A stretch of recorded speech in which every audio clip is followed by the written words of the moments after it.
Okay guys, natutuwa kami kasi meron tayong bagong menus dito ginawa ni Sir Jukes, ang aming branding. Ayan, siya ang nagde-design ng mga menu natin. Tignan nyo naman yan. So ipapasa niya ngayon kay Ma'am Michelle, ang aming F&B manager. Ayan, so ito yung mga bagong creations ni Miss Michelle para sa ating Manalo Cafe.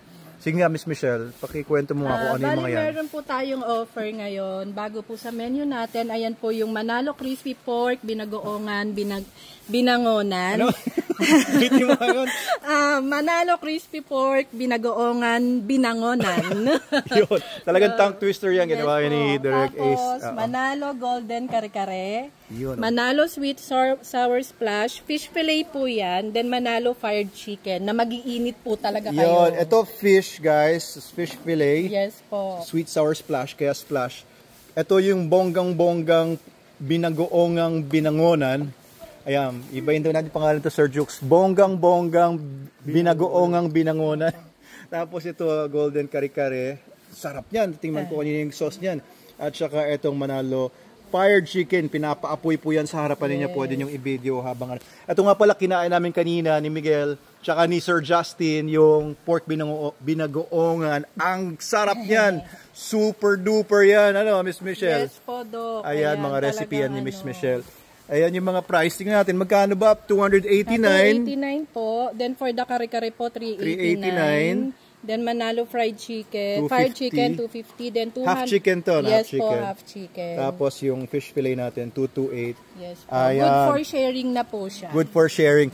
Just a little bit of Miss Michelle, guys. Miss Michelle Simangan, dati siya nag-work. Ilang years dun sa restaurant na pinanggalingan mo? 15 years 15 po. years siyang F&B manager din. Yes po. Doon sa, anong pangalan ng restaurant niyo dati? Sisa Secret po. Sisa Secret. Lava Bowl. Lava Bowl. Ayan, Florabel Group of Restaurant. Florabel Group of Restaurant. Nilalapit ko siya, wag kang umatas ng maras si Miss Michelle. Pero nilalapit ko kasi naka-wide screen ito. So, Miss Michelle, yung mga yun, anong klaseng mga foods ba yun? Mga fine dining yata yun, ano? Florabel Opo, different Group. ano po siya, menu po. May Filipino food, Korean food, international food po siya. Sir. International food, yes, talagang yun ang naging expertise mo for 15 years.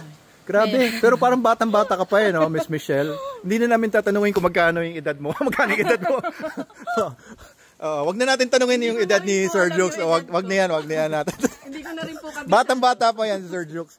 Pero itong mga create mo, may kinalaman ba yan sa experience mo doon sa fine dining ng mga restaurants? Meron din po. Pero yung passion na din lang po kasi sa pagluluto, especially po yung sa asawa ko, yun po yung more on yung shinare ko dito. Yun. Oo. So mga recipe yan wala po tayong ginaya. Walang ginaya. Opo. Oo. Yung Manalo Fried Chicken lang ay idea naman ni Sir Maki. Pero wala na si Sir Maki dito. Dati siya yung sa Cafe de Lawa. Ayan. Pero ito mga bago nating menu guys. Pumunta na kayo dito. Dalhin nyo na yung family nyo, mga kaibigan ninyo. Dito sa Manalo Resort Hotel. Dito sa Manalo Cafe.